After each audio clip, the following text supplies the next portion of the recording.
深夜的山上，阿托正为师父按摩，两人间的互动看似寻常，却隐藏着微妙的情感波动。师父，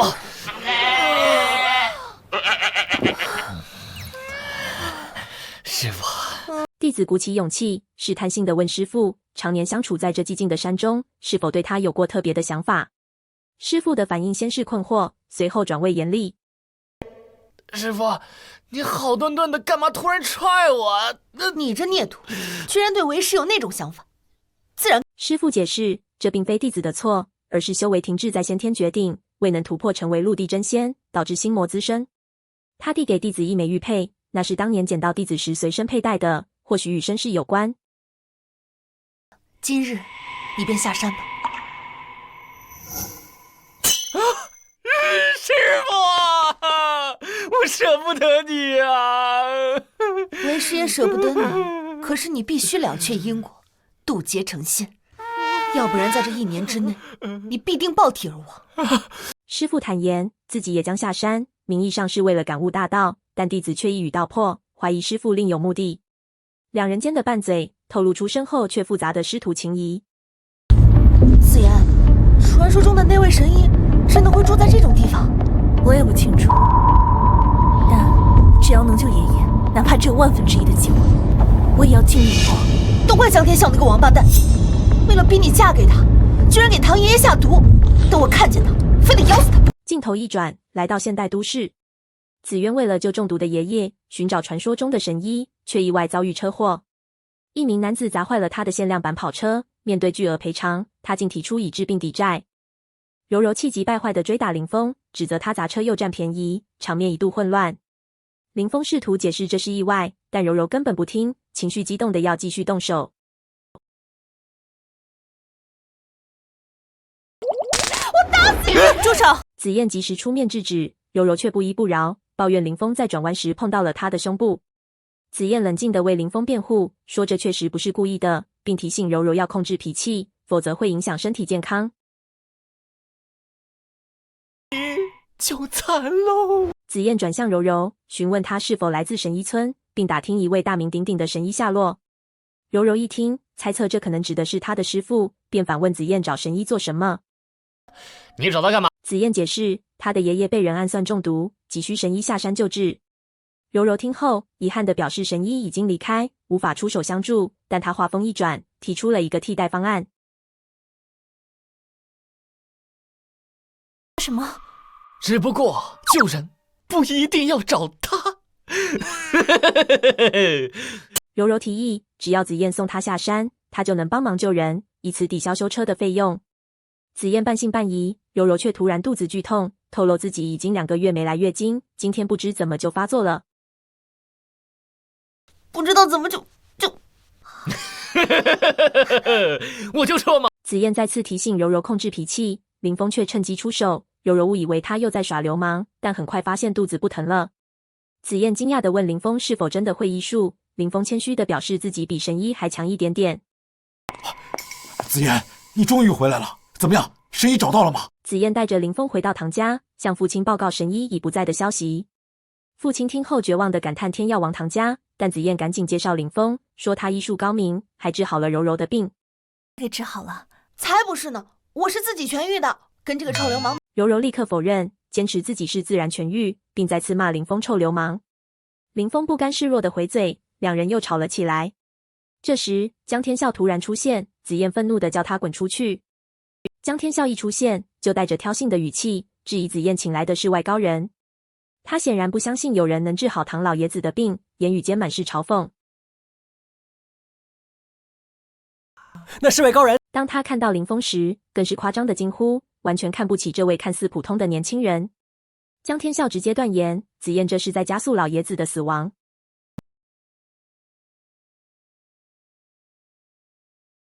你少得意了，林峰是我从神医村请过来的，他肯定有办法救我爷爷。江天笑自信满满的打赌，如果林峰能看出病因，他愿意下跪磕头。没想到林峰轻描淡写的指出，这不过是一条蛊虫。紫妍，你看江天笑这反应，不会真被这个臭流氓给蒙中了吧？我也不知道。这蛊虫从来没有听说过，我也不清。紫燕的朋友们开始怀疑江天笑的反常反应是否意味着林峰真的说中了什么。他们低声讨论着，对蛊虫一无所知，内心充满不安。放眼天下，无人能解。江天笑得意地宣布，唐老爷子中的是失心蛊虫，号称天下无人能解。紫燕顿时慌了，急切地向林峰求证。确实无人能解，可惜啊。爷爷，这可怎么办？难道真的没有办法救您了吗？哎，我还没说完呢。可惜，这其中……就在绝望之际，林峰话锋一转，淡淡地说：“可惜这无人能解，不包括他。”江天笑立刻嗤之以鼻，强调除非有母虫，否则绝无可能。林峰，只要你能救我爷爷，你要多少钱我都给你。唐氏家族的一半财产我都可以。紫燕为了救爷爷，愿意付出唐氏家族的一半财产，但林峰却拒绝了金钱，提出了一个令人震惊的要求，要紫燕脱下的丝袜。现在暴露了吧？他和江天笑一样可恶，都是变态。现场顿时炸开了锅。江天笑和紫燕的朋友们都指责林峰是臭流氓，和江天笑一样可恶。他们愤怒地认为，这根本是在占便宜。否则，你爷爷活不过今天中午12点。紫燕犹豫了，她提出拿新的丝袜代替，但林峰坚决拒绝，并警告说，如果不照做，爷爷活不过中午。时间紧迫，压力瞬间笼罩了整个房间。去，你以后可怎么嫁人呢？爸，别说了，只要能救爷爷，什么代价我都愿意。好一个什么代价都愿意呀！唐子嫣呀，唐子嫣，你要是早从了我，不就没这档子事儿了吗？呸！你做梦！江天笑继续煽风点火，提醒紫燕，贴身遗物赠与他人，传出去名声就毁了。紫燕站在道德与亲情的十字路口，内心挣扎不已。父亲担忧地看着女儿，担心她为了救爷爷付出太多代价，但唐紫燕心意已决，只要能救回爷爷，她什么都愿意。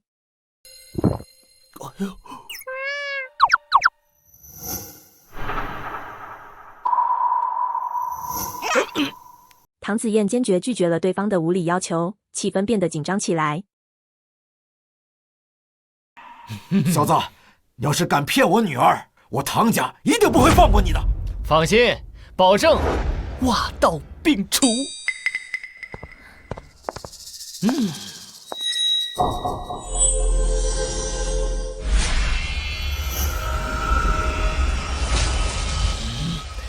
找到你了。父亲警告林峰，而林峰则自信地保证会治好爷爷。大小无形，大音希声，正力无影，太化一形。去！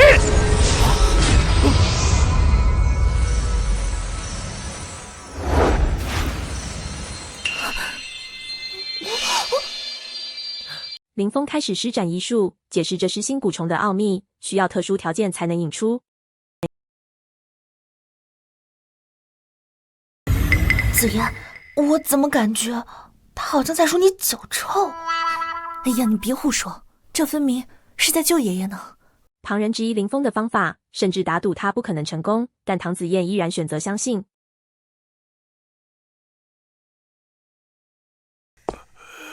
爸，你终于醒了，太好了，林神医啊，太感谢你了！从今以后，你就是我唐家的恩人呐！嘿嘿嘿，谢谢你，林峰，多亏了你救了我爷爷。臭流氓果然是臭流氓，连救人的手段都这么吓人。爷爷奇迹般的苏醒，唐家上下感激不已，但有人却对林峰的身份和手段感到震惊与怀疑。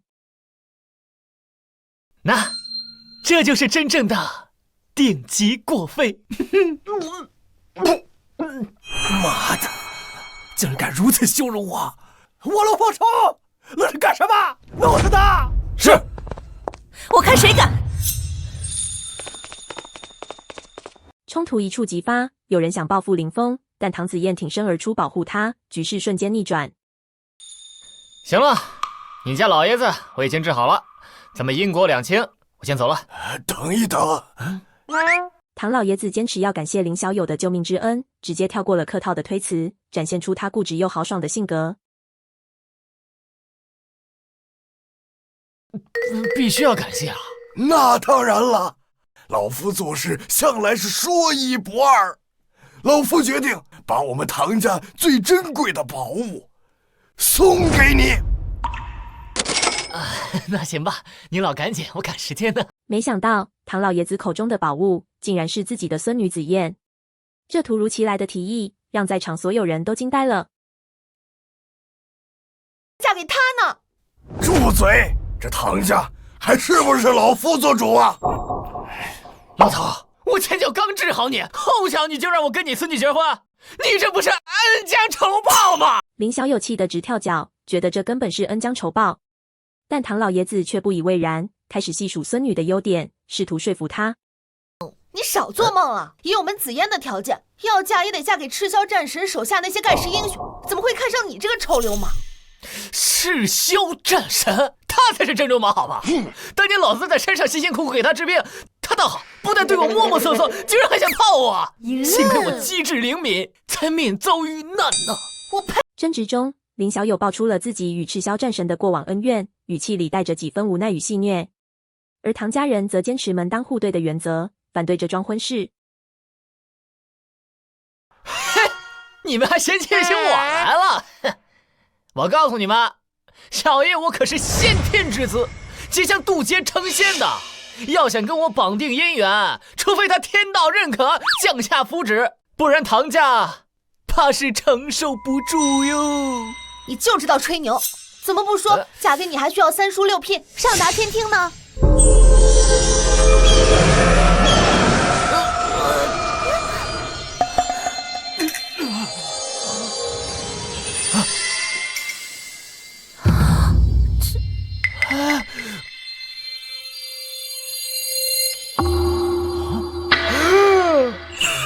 就在这时，天空突然出现异象，仿佛印证了这段姻缘的天意。唐老爷子趁势拿出婚书，林小友却陷入了沉思，怀疑自己的因果是否真与唐家有关。在爷爷的催促下，林峰和紫渊匆匆下山。为了让病中的爷爷安心，他们决定先去办理结婚证。紫渊内心挣扎，但最终还是妥协了。这突如其来的决定，让两人的关系瞬间变得复杂起来。没想到刚下山，就先把结婚证领了。领证后，林峰半开玩笑地调侃着，而紫渊则显得有些无奈。他心里还惦记着过去的感情，但为了爷爷，他选择了这份假婚姻。只要你不后悔啊，我都可以。回到住处，紫渊立刻划清界限，坚持要林峰睡地板，这让自视甚高的林峰感到不满。两人开始了新婚生活的第一场争执。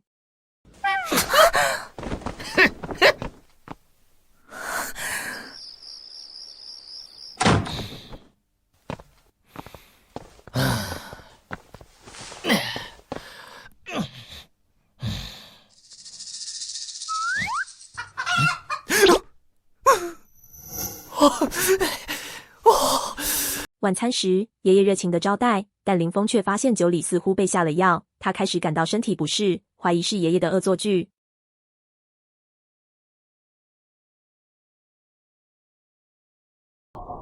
不行，我得用功力把药酒逼出来。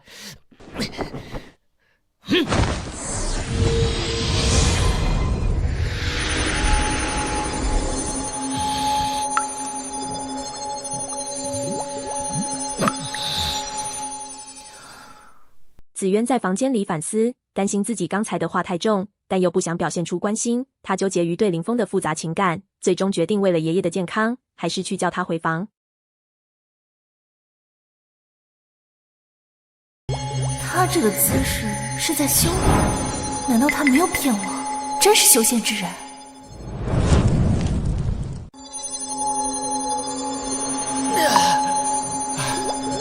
怎么逼不出？林峰试图用功力逼出药酒，却发现难以成功。而紫渊的朋友若若在一旁提醒他要小心林峰，认为他外表阳光，内心可能藏着欲望。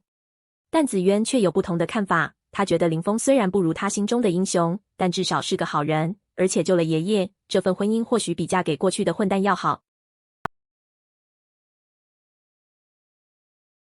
深夜的唐家大院，一场风暴正在酝酿。紫燕和露露的对话中，透露出她内心的挣扎与试探。她开始怀疑，是否只要稍作改变，就能抓住那个人的心。我只要穿得性感一点，他就会控制不住自己。然而，就在这份不安中，一个意外的灵魂似乎即将现身，带来更多混乱。紫燕的抗拒与慌乱，让气氛更加紧绷。谁啊？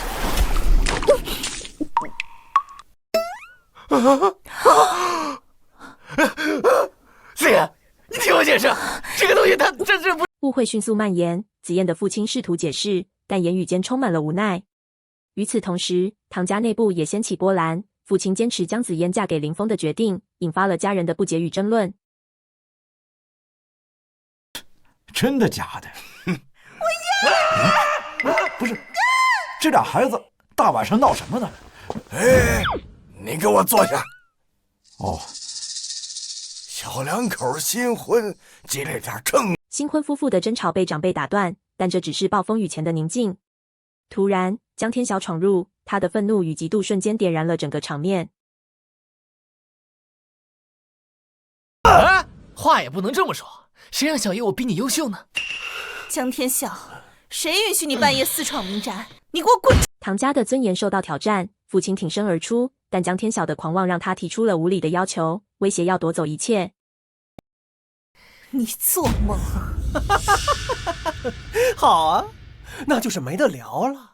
你选第二个是吧？哦，就在这危急时刻，更强大的敌人出现。黑龙会的会长黑龙来袭，让唐家陷入前所未有的危机。林峰的无畏与父亲的担忧交织成一段紧张的对峙。面对门徒过千、能以一敌百的武者宗师，唐家爷爷挺身而出，想让孙女婿带着紫燕逃跑，但林峰却一脸不屑，直接挑衅对方。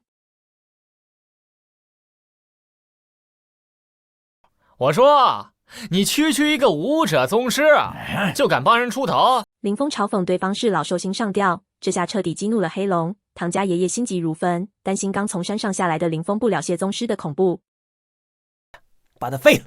我要让这个玷污过我女人的男人碎尸万段。黑龙自信满满，宣称3秒内就能让林峰倒下，但林峰毫不畏惧，直接应战。不要！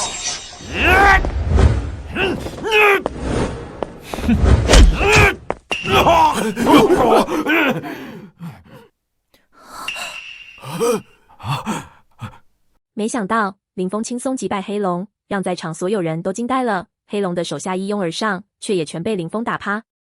都叫过来呀！唐家人看到林峰的实力，顿时燃起希望，但江天笑却冷笑一声，掏出了雷射 AK-47，用枪口对准了他们。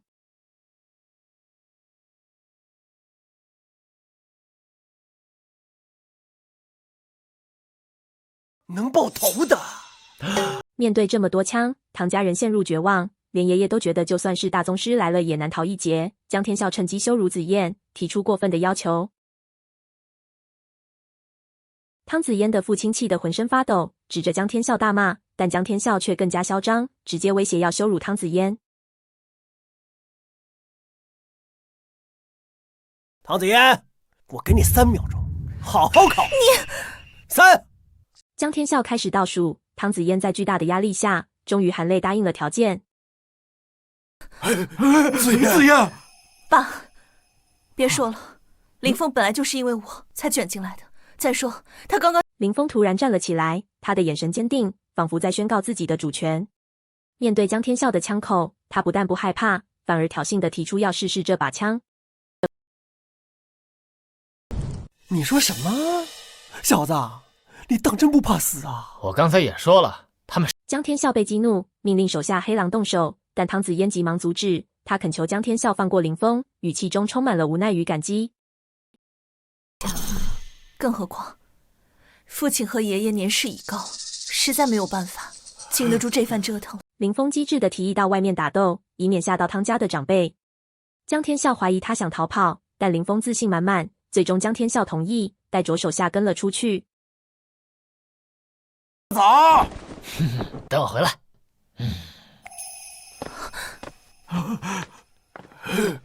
永别了，小瘪三。那 ，What the fuck you doing, huh？ 林峰离开后，汤子嫣的父亲担忧的叹息，觉得林峰太过冲动。江天笑则嘲讽汤子嫣找了个有胆量但没脑子的乡巴佬，暗示林峰今晚凶多吉少。江天笑的威胁让气氛瞬间紧绷，唐家老爷子为了救林峰和子燕，不惜献出自己的一切，甚至生命。但江天笑的回应却冰冷而残忍，他早已将林峰视为死人，言语间充满了戏谑与恶意。你们应该替他高兴才对呀！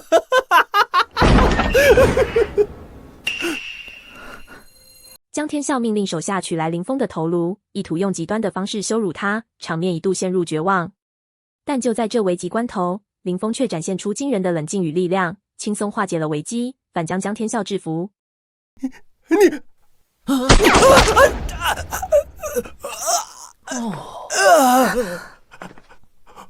你现在可以说预言了。江天笑惊恐的求饶，搬出江家的势力试图自保。唐家老爷子也在一旁劝阻，担心林峰会因此惹上更大的麻烦。但林峰不为所动，反而用神秘手段惩罚了江天笑，并给他7天时间带着全族来道歉，否则将面临可怕的后果。还不快滚！滚啊！林峰，你给我等着！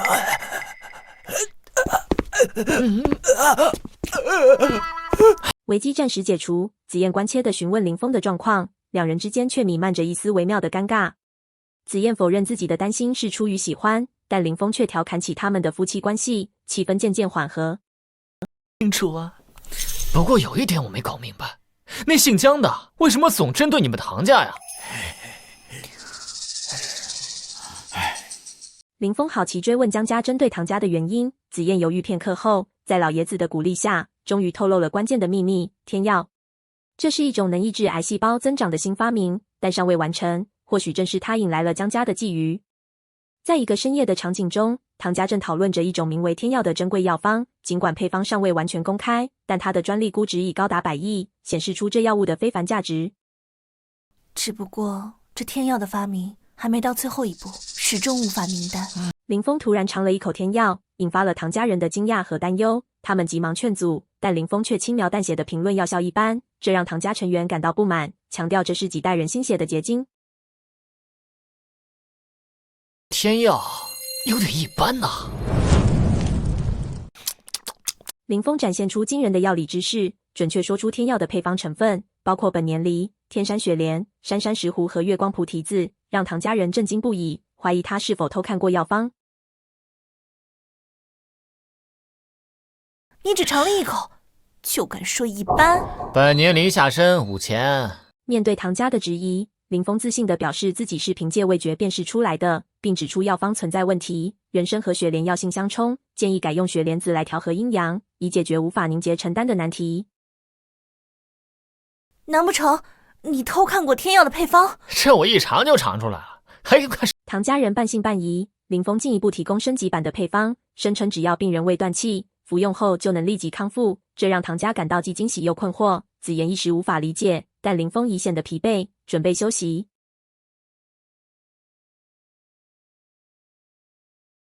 冲，导致无法凝结成丹。回头你可以把雪莲换成这药性。话题转向新婚之夜的安排，唐家爷爷质问子妍为何让林峰睡客厅，子妍急忙澄清，邀请林峰回房同床。林峰起初以尊严为由拒绝，但最终接受，气氛变得微妙而温馨。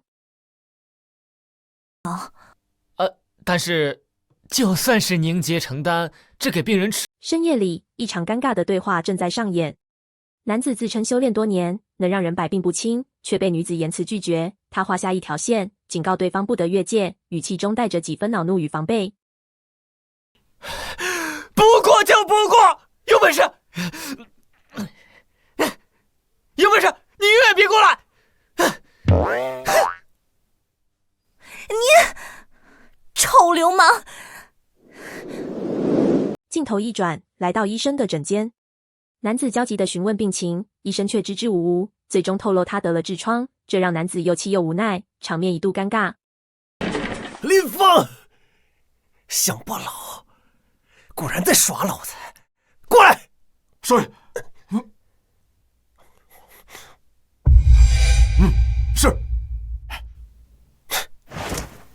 林峰，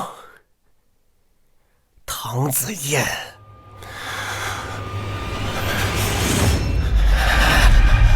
男子心中暗忖，怀疑有人在背后耍手段。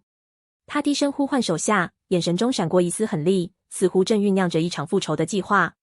我去，师傅说的没错，这剩下的时间确实精彩，不枉我舍身入局，寻求因果。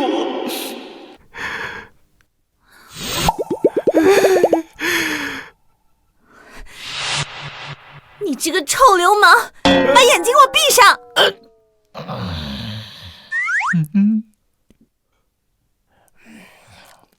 另一边，男子回想起师父的话，感叹这神仙世界的复杂。这时，女子又骂了他一句，让他闭上眼睛，气氛依旧紧绷。你的孙女万是放我跟防贼似的，我补她干啥？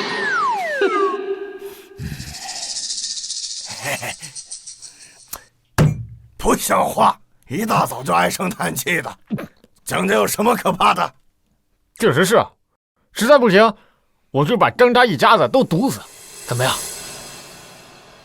贤婿啊，这里面的事儿没那么简单。算了，说了你也不知道，你啊，保护好紫嫣就行啊。清晨，老爷子热情地招呼男子端上补粥，话里话外透着关切。男子却有些不耐烦，反问为何要补。老爷子则叹气，提到要对付张扎一家，但随即又转移话题，只希望男子能保护好紫嫣。一言为定啊！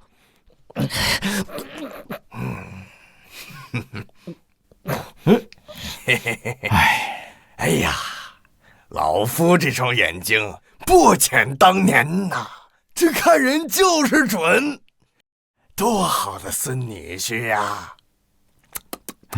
老爷子开出高薪，想让男子去公司当保镖。男子起初拒绝，但听到100万月薪后，立刻答应，两人达成协议。老爷子暗自得意，觉得自己看人很准。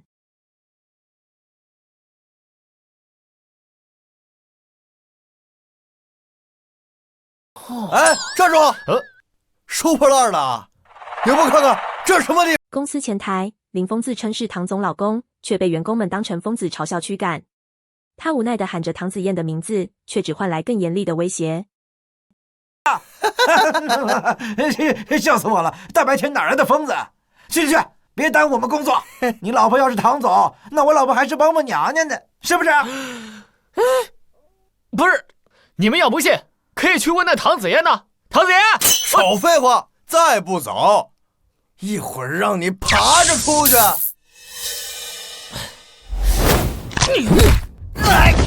另一边，唐子燕的闺蜜若若正担心她昨晚与林峰独处的事。唐子燕淡淡解释什么都没发生，但若若仍对林峰充满戒心，提醒她要小心这个臭流氓。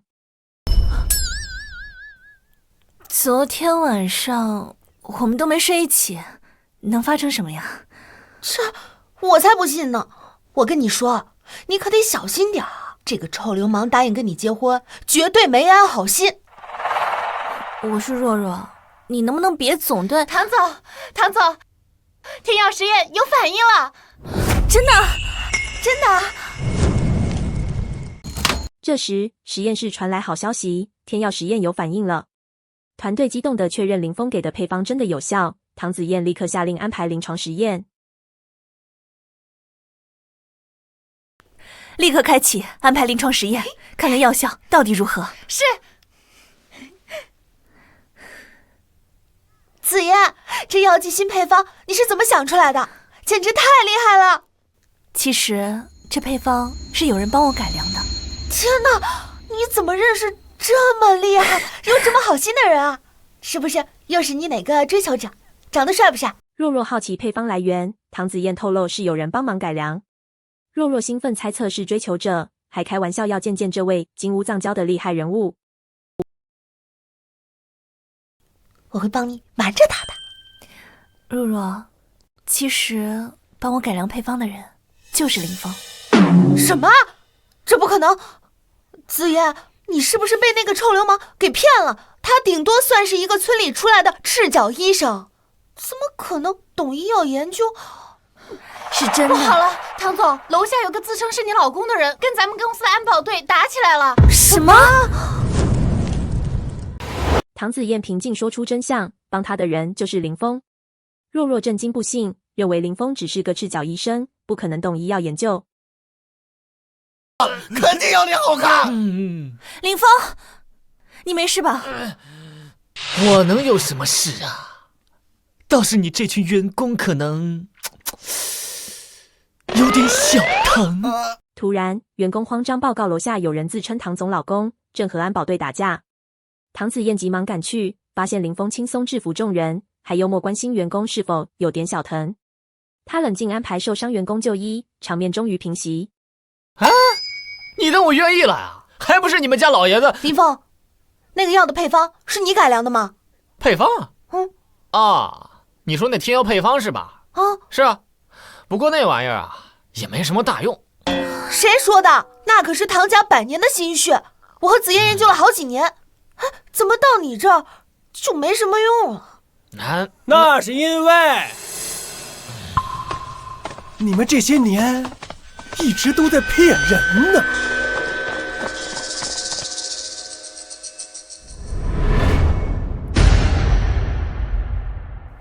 林峰突然出现在公司，让江天笑感到意外又困惑。他质问林峰为何而来，林峰却透露是受唐家老爷子所托。对话中，江天笑提到了一个改良的药配方，林峰轻描淡写地说那没什么用，但江天笑立刻反驳，强调那是唐家100年心血，自己和唐子燕多年研究的成果。林峰支支吾吾，暗示这些年可能存在着欺骗。江天笑的质疑被江商打断，他拿出一个丹药，声称是天药，引发了众人的震惊。江商质疑丹药的真实性和效果，担心可能有害，而江天笑则冷静地指出需要检验。江商进一步挑战，声称天药能压制癌症，并带来了一个骨癌晚期的病人，准备当众测试。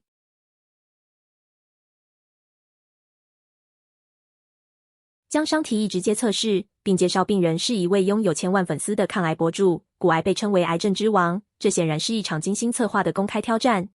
现场有人开始直播，气氛紧张起来。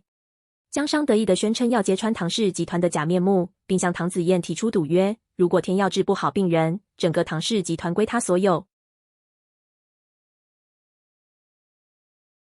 唐子燕反问如果治好了怎么办，江商自信地表示不可能，并承诺如果成功，他会当场跪下道歉。唐子燕犹豫着答应，但有人立刻反对，指出病人的癌细胞已经扩散到五脏六腑，暗示这场赌局的风险极高。在绝望的时刻，有人宣称神仙也救不了，但唐子渊却挺身而出，坚定地说自己能救。一场赌局就此展开，双方针锋相对，气氛紧绷到极点。来人，取药！对手取来药物，却冷嘲热讽，断言病患的五脏早已溃烂，就算天药能治癌症，也活不过明天。这番话充满了轻蔑与不信任，仿佛在宣告唐子渊的失败。大家看见了吧？众人开始质疑，指责唐子渊是骗子，要求他跪下并交出唐氏集团。压力如潮水般涌来，但唐子渊没有退缩，反而反击江天笑，提醒他昨晚的警告。小子，我早就问过医生了，老子压根就没有病。江天笑自称没病，唐子渊却提出另一个赌约，气氛更加诡谲。争执中，唐子渊揭露真相，声称天药能救江天笑，但江天笑拒绝服用，认为自己被唬弄。妈的，真当老子是傻子吗？啊！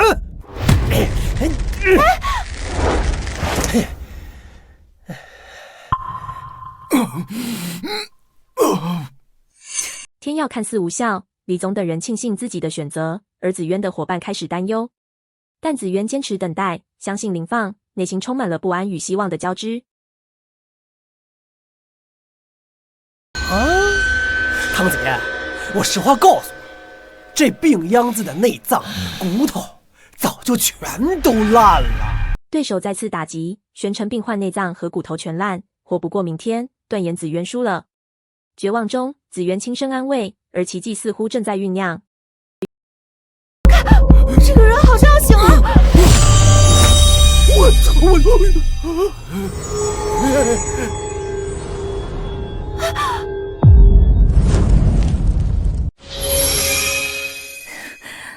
病患苏醒，天药的效果令人惊叹，连病入膏肓者都能治愈。但对手无法接受，质疑这不可能，情绪从震惊转为崩溃。汤子燕，现在人都死了，我看你还有什么话好说？然而情况急转直下，病患看似死亡，舆论谴责唐子渊的企业谋财害命，恐慌蔓延，伙伴们急着抛售股份，绝望笼罩每个人。赌约，你看现在可怎么办啊？若若，在混乱中，唐子渊冷静解释，天药药性猛烈，患者处于假死状态，身体正在消化药性，破后而立。但对手嗤之以鼻，威胁要夺取唐甲，冲突一触即发。倒数声中，唐总准备展示天药的神奇效果。这怎么回事啊？我也不知道。服药者惊呼自己的病全好了，声音中充满了难以置信的喜悦。我好了，这怎么可能？现场一片混乱，有人质疑这并不是已经死了吗？但服药者激动地宣称自己从未如此健康。真的好了，我从没感觉这么健康过。世上居然有如此神奇的药，我们再也不用惧怕癌症了。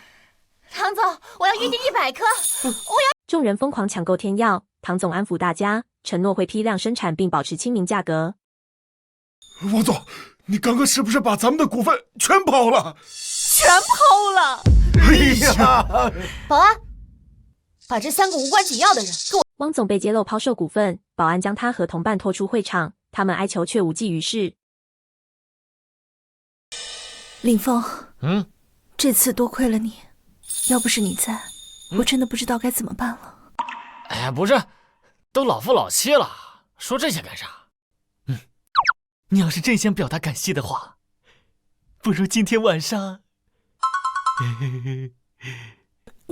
林峰被感谢，夫妻间温馨互动后，话题转向江大少需履行赌约。林峰，你少得意！该死，这天药竟有起死回生之能！不行，我今天必须把他抢过来，还要让林峰，不，在场的所有人都得死！江天笑震惊于天药的起死回生之能，决心抢夺并灭口在场所有人，下令包围汤氏集团。唐子燕，我也没想到你这天药竟然真的有作用。既然如此，天药我得要，你们在场的所有人今天都要灭口。就这么点人啊？你以为拦得住我吗？江天笑承认天药有效，但野心驱使他决定灭口。林峰挑衅对方人少，江天笑早有准备，请来武斗大宗师冷先手对付他。见神不坏的威胁声中，林峰被催促离开，但危机已迫在眉睫。那今天所有人恐怕在劫难逃。林峰轻描淡写的回应，自称10岁便已是大宗师，这份狂妄瞬间激怒了对手。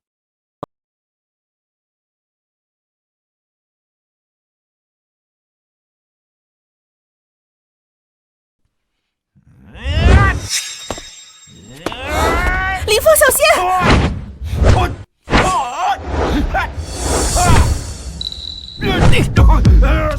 战斗一触即发，林峰以惊人的速度闪避攻击，让对手措手不及。你太慢了。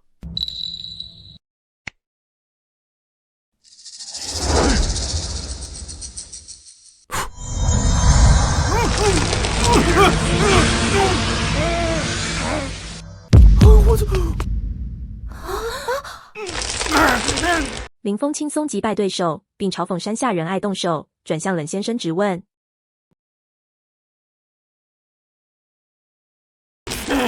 这不可能！你明明看着才20多岁，这怎么可能呢？”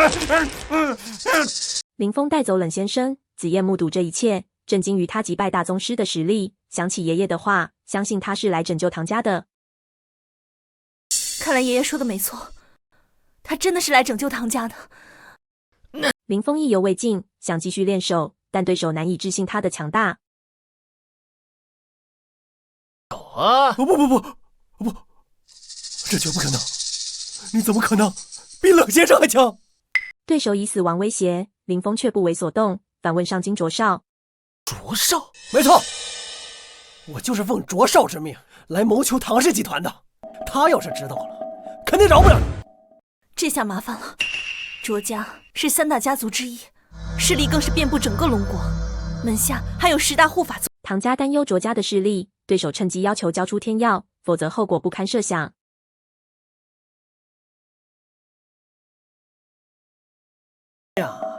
一个个的都得死。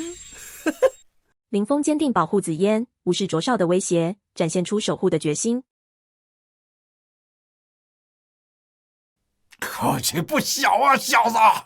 我承认你的功力比老夫强上半分，但你再强，能胜得过当年的琅琊林家吗？对手提及琅琊林家，勾起林峰对身世的回忆。师父曾告诉他玉牌与名字的由来。你应该能找到自己的身世。啊！下山后，我曾在唐家翻遍古籍，并没有姓林的大家族。他说的琅琊林家，是否与我的身世有关？林峰思索琅琊林家可能与自己的身世有关，但对手以卓家门徒身份威胁，要求道歉。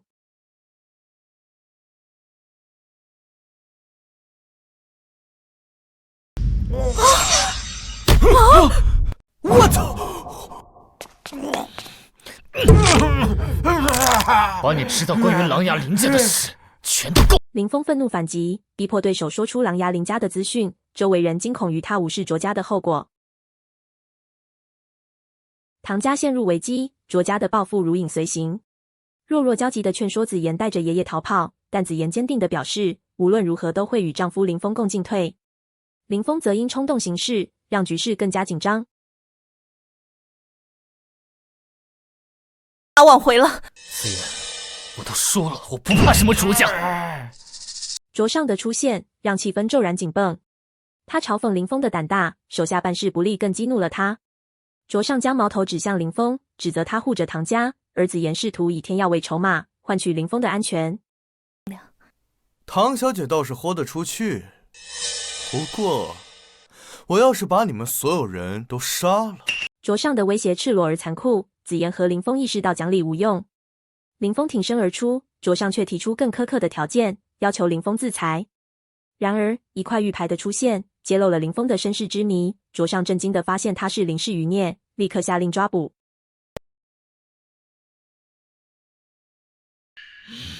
断其四肢，带回卓家！紫妍绝望地呼喊，但卓尚的护卫武功高强，林峰陷入险境。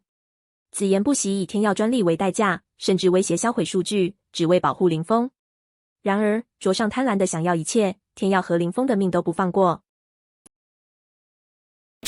紫妍，可以了。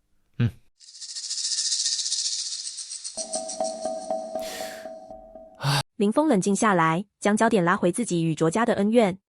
卓尚以紫妍为要挟，提出残忍的交换条件，但林峰毫不退让，反过来追问当年的真相。一场生死对决一触即发。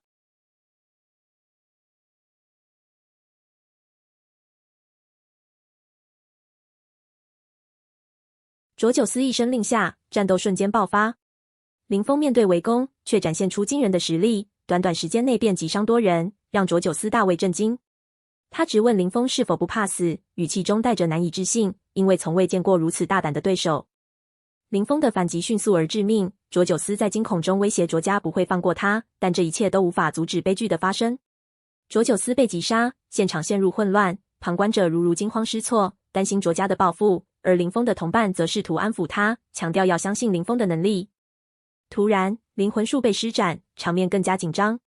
卓霸天现身，他追赶着林峰，两人对峙时，卓霸天揭露了残酷的真相，他为了突破先天境，不惜灭绝林家，夺取人牙秘宝。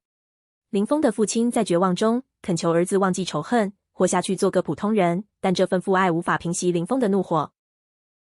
杀戮继续，林峰面对求饶的敌人，展现出冷酷的一面。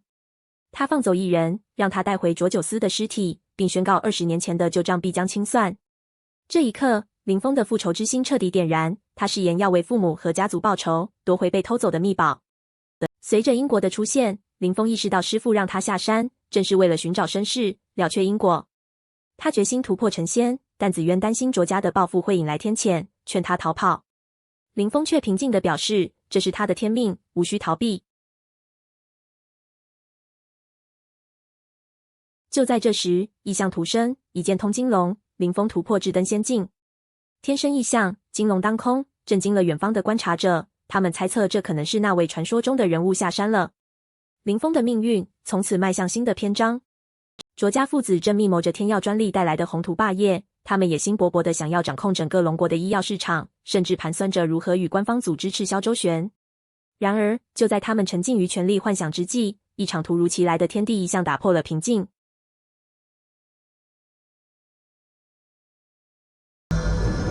这是金龙现世，这等天地异象，定是由仙人降临。快，速速准备迎仙大会，必须要把这个仙人请到我们卓家。好，不好了，这就不好了。卓大寿的死讯如晴天霹雳般传来，卓家上下瞬间陷入混乱。当得知凶手是唐家的徐凌风，更是琅琊林家的遗孤时，卓家主的愤怒彻底爆发。他决定召集10大护方，是要让凌风和整个唐家血债血偿。杀了卓家的人，这可怎么办呢？慌什么？卓家怎么了？杀不就杀了吗？爸，那可是卓家呀，那是龙国巅峰的存在，随便一根手指头就能捏死他们。怕什么呀？等卓家人来了，全都灭了不就完了？你个臭流氓，还吹牛！等一会儿卓家的人来了，我们都得给你陪葬。若若，别这么说，我相信总会有办法。面对卓家的威胁，唐家内部弥漫着恐惧与不安，有人惊慌失措，有人却显得异常冷静。就在这紧张时刻，江天啸的出现带来了更坏的消息，江城已被封锁，卓家的10大护法已经集结，一场生死危机正悄然逼近。江天啸的威胁话语刚落，林峰便冷冷地提醒他，他的死期将至。江天啸愤怒地离开，扬言会有人来收拾林峰。唐家人听到卓家10大护法的威名，开始担忧起来，这些护法战力惊人，足以覆灭小国。林峰却自信满满，声称能一巴掌拍死他们，但唐柔柔指出，唐家有上千人，林峰无法护住所有人。还真是，是我先考虑。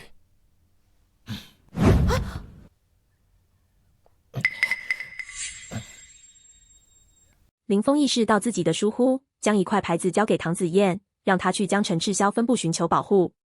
唐柔柔嘲笑林峰在吹牛，认为他被吓跑了，但林峰解释，他要去消灭10大护法，让唐子燕在家等待。唐柔柔继续质疑，唐子燕却发现那牌子有些眼熟。这牌子有点眼熟，不对，莫非这真是赤霄令啊？唐傲骨仔细端详牌子，怀疑他可能是传说中的赤霄令，虽然不敢确定，但他选择相信林峰。他决定陪唐子燕去赤霄分部一趟。唐柔柔在旁冷嘲热讽，认为这太扯了，林峰不可能与赤霄殿有联系。来人止步！这里今天不对外开放，赶紧离开！啊，你好，我们找赤霄江城分部负责人，麻烦你给通报一下。谁要见我？啊，您好，我是江城唐家唐傲骨，上京卓家要对我们唐家不利，我们来是……你说的事情与我赤霄没有关系，我这里马上要来大人物，不想死就赶紧离开。在赤霄分部的门口，唐家人带着信物前来求助，却没想到这块令牌引发了一场意想不到的风波。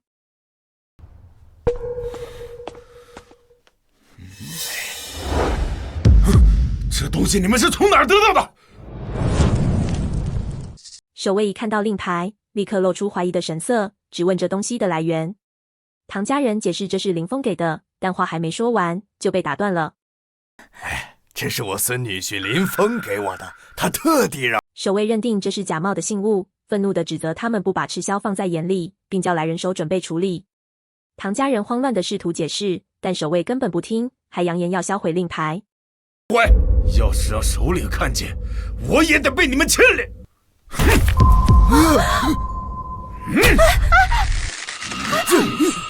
守卫甚至拿来大刀，准备砍掉这块他眼中的赝品。唐家人惊恐地阻止，但守卫坚持要动手，场面一度紧张。可是个屁！等本将砍了这个赝品，再来砍你们几个的狗头！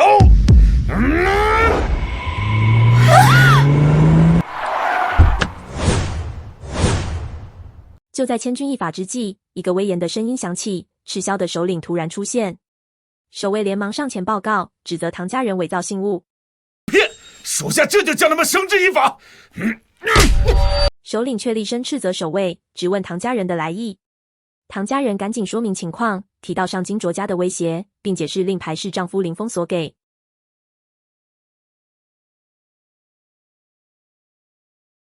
丈夫，如果大人不能提供帮助，那你们要多少人？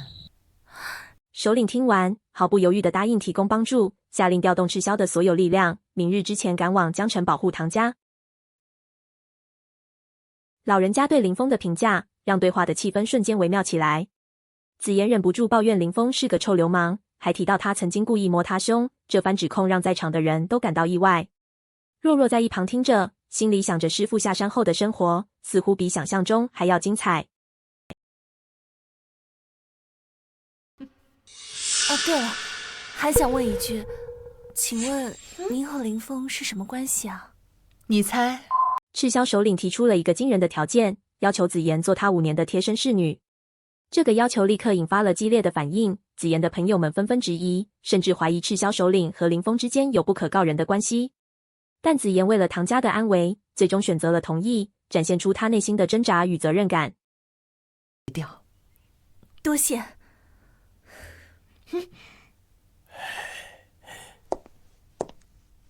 另一边，子言的父亲对林峰充满了愤怒，责骂他是个花心鬼和大色狼，誓言要找他算账。而子言虽然答应了条件，却依然担心林峰的安危，试图打电话联系他，但信号不佳让他更加焦虑。他决定不能坐视不管，要亲自去带林峰回来。朋友们也表达了支持。柳凤仪这丫头疯了吧？她敢跟她师娘提要求？子夜难道没说她是我老婆吗？就是你杀了我的儿子！卓威与林家的年轻人在这一刻终于面对面。卓威冷冷地提起当年的恩怨，他的父亲为了狼牙秘宝，死在了对方父亲的手上。这些年来，他一直在寻找这个仇人的后代。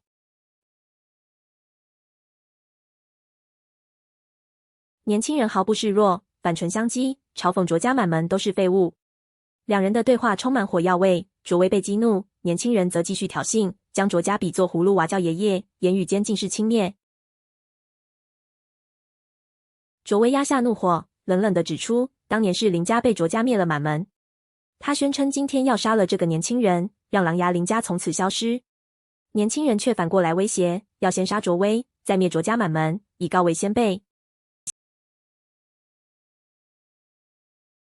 卓威嘲笑对方不知天高地厚，一个人怎能敌过卓家10大护法？年轻人狂妄的回应，让这10条狗一起上。卓威下令动手，但就在这时，一个声音喝止了所有人。给我住手！来者是赤霄首领柳凤仪。卓威恍然大悟，难怪年轻人敢独自前来，原来有赤霄做靠山。柳凤仪警告卓威，如果敢动年轻人一下，就先杀了他，再抄卓家满门。卓威却不惧怕，透露自己这些年隐藏修为已经练成了爆弹境。他感谢当年父亲杀死的林家人，用他们的血凝聚血丹，助他突破。他嚣张地表示，看在这个情分上，会给年轻人留个全尸。你找死！柳凤仪的徒弟提醒，卓威用血祭之法修炼，太过诡异，建议先拖住10大护法，两人联手拿下卓威。但年轻人坚持要亲自出手，为族人报仇。卓威冷笑，质问对方是否知道爆弹境的恐怖。年轻人提到用针杀了卓威的儿子，卓威暴怒，下令全部人动手，发誓要让对方死无全尸。柳凤仪的徒弟急呼师父帮忙，但柳凤仪阻止。瞬间，年轻人展现惊人实力，让10大护法动弹不得。卓威震惊，此子不过20多岁，竟比他父亲当年还要强悍。为了卓家百年安稳，卓威决心必须杀了他。什么？你的废话比你儿子还多。多年不见，林峰与旧事重逢，对方惊讶于他的成长，但气氛很快变得紧张。子妍被提及，林峰显得困惑，而如如则激动地指责他出卖了子妍。原来，子妍为了帮助林峰，自愿答应成为某位女子的5年贴身侍女，这让林峰震惊不已。子妍试图缓和，表示这是自己的选择，但林峰的内心已掀起波澜。等，我这有点乱。刘凤爷，你给我过来！林峰急切地追问细节，场面一度混乱。这时，柳峰出现，被林峰揪住耳朵。原来他是赤桥的首领，却称林峰为师父。子妍和林峰都感到困惑。柳峰解释，这只是一场测试，想确认子妍是否配得上师娘的身份。这突如其来的称呼，让子妍对林峰的真实身份产生了更多疑问。我们师娘，你不知道，我师父可是……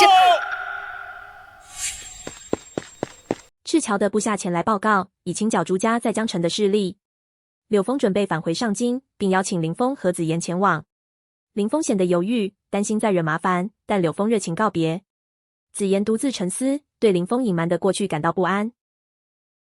你说什么？我爸，还有我卓家的10大护法，还有去江城的所有高手，全军覆没。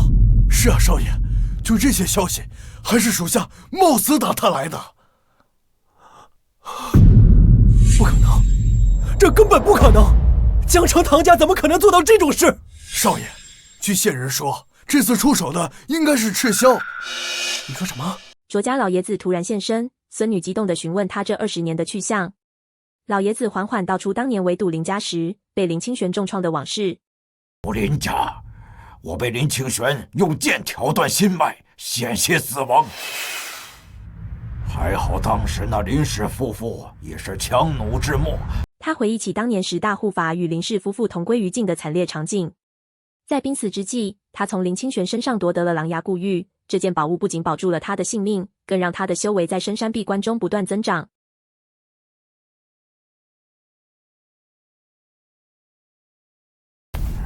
这20年来，我在深山闭关修炼，没想到刚出关回来，竟有如此变。孙女担忧地提到，卓家如今只剩他们2人，实力大不如前。但老爷子透露，靠着狼牙固玉，他已突破至先天境，距离成仙仅一步之遥。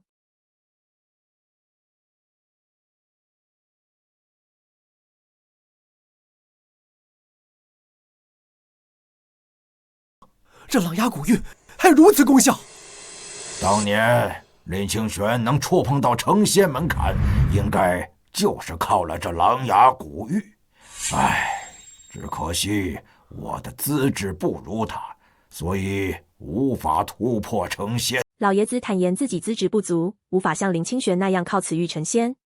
但他话锋一转，提到几天前的天地异象，暗示狼牙固玉是召唤一位降世仙人的关键。太好了，爷爷，只要有仙人相助，咱们卓家就能稳坐龙国第1世家的宝座。不错，不过当务之急是要用鲜血来洗刷我卓家的耻辱。场景转到唐家，家人们正热烈讨论着赤霄首领竟是唐家孙女的徒弟。他们感慨林峰的能耐，不仅帮唐家渡过难关，更成了众人眼中的乘龙快婿。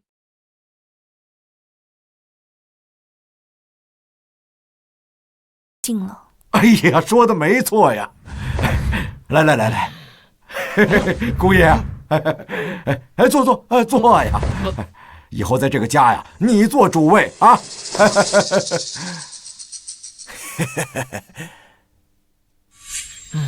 林峰接到师父的讯息，相约吃饭。与此同时，唐家长辈迫不及待地想为林峰和子妍举办婚礼，但子妍娇羞地表示，这事还得他和林峰自己决定。婚礼的讨论才刚开始，林峰却心不在焉地看着手机，让父亲忍不住出声责备。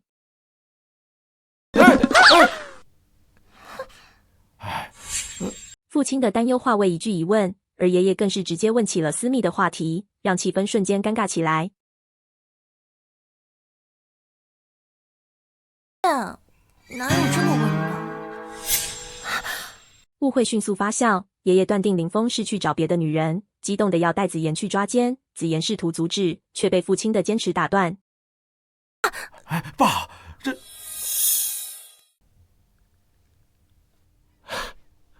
哇！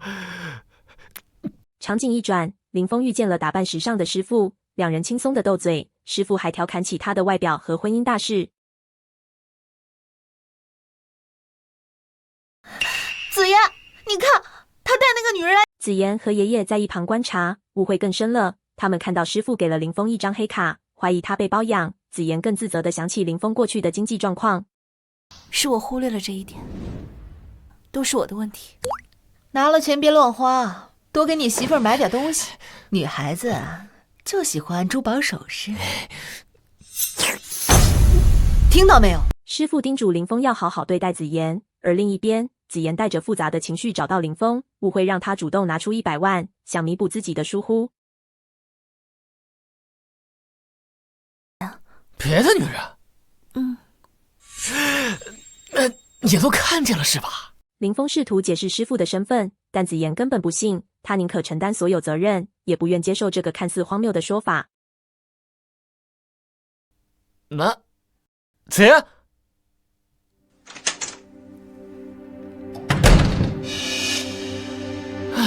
这叫什么事儿啊？深夜的房间里，夏芷若悄悄靠近林峰，用一种暧昧的语气自称是子妍。林峰察觉不对，疑惑地喊出夏芷若的名字，内心充满了困惑和不安。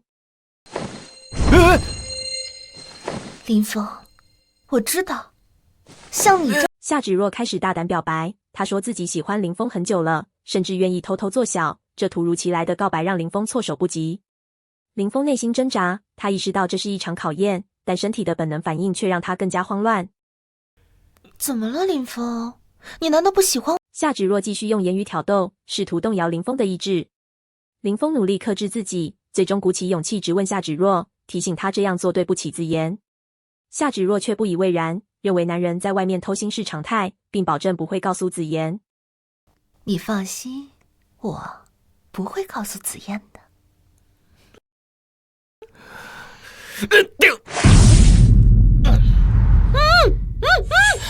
林峰突然转变态度，半开玩笑的指责夏芷若心怀不轨，但又自嘲自己太过迷人。他让夏芷若好好反省。这时子妍意外出现，场面瞬间变得尴尬。子妍试图解释，林峰则显得有些无奈。林峰，你听我解释。子妍和夏芷若私下交谈，子妍坦诚自己对林峰的感情从感激逐渐转变，但内心仍充满不确定。夏芷若提出一个大胆的计划，要帮子妍试探林峰是否真心。子妍起初犹豫，但在夏芷若的激将下，最终同意了这个办法。我怕什么？就这么办。林峰听完解释，恍然大悟，原来这一切都是为了试探他。他半开玩笑的调侃夏芷若的付出，夏芷若则反击林峰的流氓行为。子妍出面道歉，承认自己不该怀疑林峰，林峰却觉得没意思，准备离开。没意思，睡觉去。夏芷若俏皮地宣布今晚子妍是他的，林峰警告他别乱来，但夏芷若只是开玩笑，让林峰自己去睡。林峰离开时，子妍温柔地叮嘱他慢点，夏芷若则在背后抱怨，不想听他们的悄悄话。林峰，你个臭流氓，快给我解开！谁要听你们两个的讲梗啊？夜深人静，夏芷若独自回想，突然觉得林峰其实蛮帅的，颜值甚至比男明星还高。当林峰回头看他时，他有些慌乱地问他为什么这样看着自己，内心的小鹿乱撞，透露出一丝微妙的情感变化。子妍和唐子燕这对小情侣正经历着甜蜜又尴尬的时刻。子妍笨拙地拿出戒指，那是他师父替他攒下的整金打造的，第一次送女生礼物，紧张得不知所措。唐子燕虽然害羞，但那份喜欢藏不住，轻声回应着心意。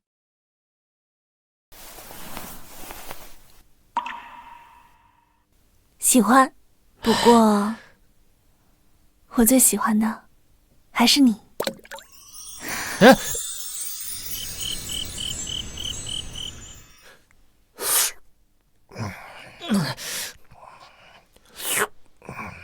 哎呦，哎呦！哟，你这孩子这是咋了？怎么这么没精神呀？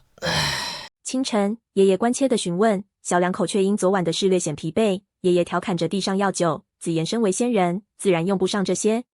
但温馨的气氛很快被打破，江天笑带着恶意闯入，揭开了血腥的过往。哎呀，你们昨晚上这是……爷爷，你怎么什么都问啊？不问不问。哎呀，我孙女婿昨晚上可是辛苦了。上次给你那药酒，你喝着如果还行，今晚上再给你拿点儿。我堂堂一仙人，用得着你那东西啊？确实用不上。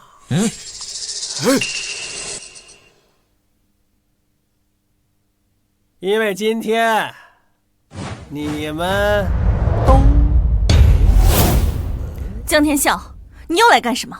我来当然是看你们怎么死的了。汤子嫣，你说说你，当初要是从了我，不就没这档子事儿了吗？你就是林峰，我儿子和孙子就是你杀的。是啊，又如何？江天笑嚣张地承认杀害了唐家的儿子和孙子，并炫耀自己借助林家的狼牙古玉突破到先天境。他威胁林峰自裁，否则灭门。唐子燕焦急阻止，林峰却冷静以对，嘲讽先天境不过如此。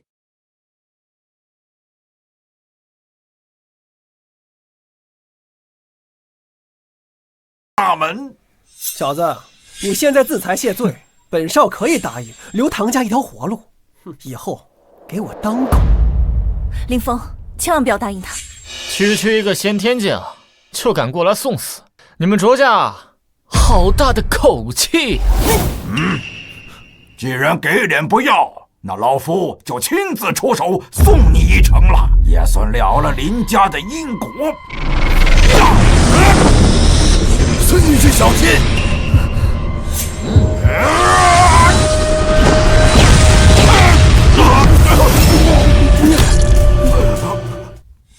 先天境，就这。没想到你年纪……林峰轻松击败江天笑的爷爷，展现惊人实力。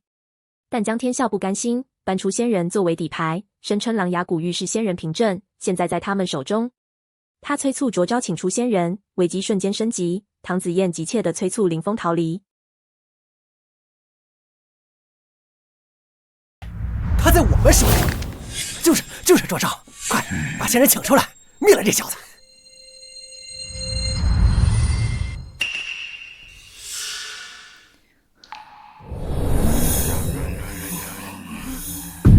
林峰，你现在赶紧闯出去，万一真被他请来什么仙人，我们恐怕……放心，今天不管谁来，都得死。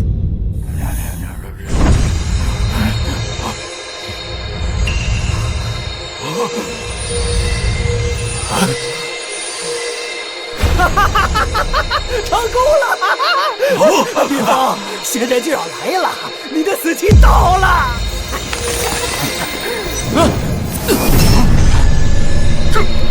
这怎么可能？为什么狼牙古玉最终会指向你？等，有没有一种可能，你所找的仙人就是我？什么？不可能！不可能！有什么不可能的？卓老鬼在紧张的对峙中，卓老鬼的威胁声刚落，林上仙却突然宣布了一个惊人的真相。原来他才是卓老鬼苦苦寻找的仙人。这个反转让所有人都措手不及。林上仙的语气中带着深沉的悲愤，他揭露了自己家族为成仙之路付出的惨痛代价，每一句话都像刀子一样刺向卓老鬼的心。林上仙，聒噪！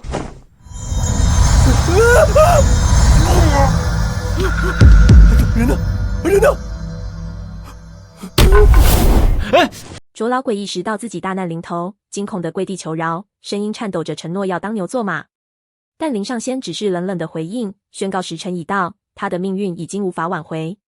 随着一声叹息，卓老鬼在绝望中消失，留下空荡荡的场景，仿佛一切从未发生过。